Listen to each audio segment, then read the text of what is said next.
طبعا انت طول عمرك مقتنع ان الزرافة هي اطيب حيوان موجود على الارض. رقبة طويلة، الوان جميلة، ماشية ببطء كده بالسلو موشن وكأنها طالعة من لوحة فنية. بس الحقيقة ان الزرافة عندها جانب محدش في الدنيا ممكن يتخيل ان هو موجود. الجانب ده بيخلي حتى الاسود تفكر الف مرة قبل ما تقرب للزرافة، وجانب لحد دلوقتي حتى العلماء مش مقتنعين بقوته دي. البطاطس البطاطس. الزرافة طول عمرها بتتقدم لنا إنها كرمز للسلام، لكن ورا الشكل الهادي ده في ماكينة دفاعية في أخطر ما يكون. وأول حاجة لازم تعرفها إن الزرافة مش بتخاف. عضلة القلب ملهاش تمرين، مش بتجري بسهولة، في نفس الوقت مش بتتراجع ولا تتهت بسهولة. وفي نفس الوقت لما بتيجي تهاجم بتهاجم بواحد من أقوى الأسلحة اللي موجودة عن أي حيوان بري: الركلة الخلفية. قوة الركلة الخلفية بتاعتها دي ممكن تكسر جمجمة أسد. دي مش قصة من الخيال، لأ، في مقاطع كتير متوثقة إن في أسد حاول يصطاد عجل زرافة صغير، لكن الأم هنا بتيجي بتديله واحدة مزدوجة دبل كيك بتنهي على حياته، بتقطع عنه مية ونور.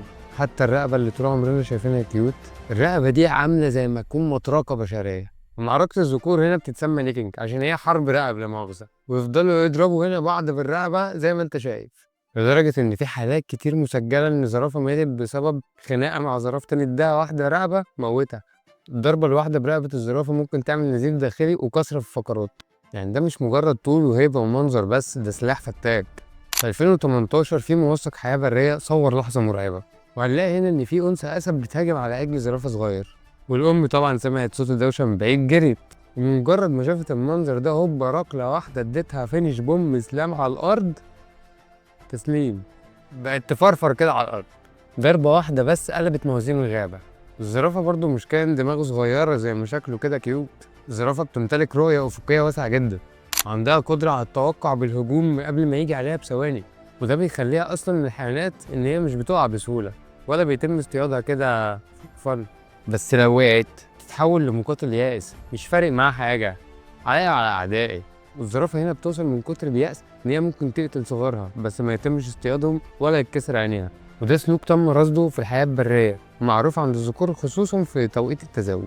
الطبيعة مش رهيبة، والزرافة رغم الشكل الملائكي اللي انت شايفه ده بس هي جزء من اللعبة دي. فبعد الحلقة دي هتفهم بس ان القوة مش بالصوت العالي ولا الشكل المخيف.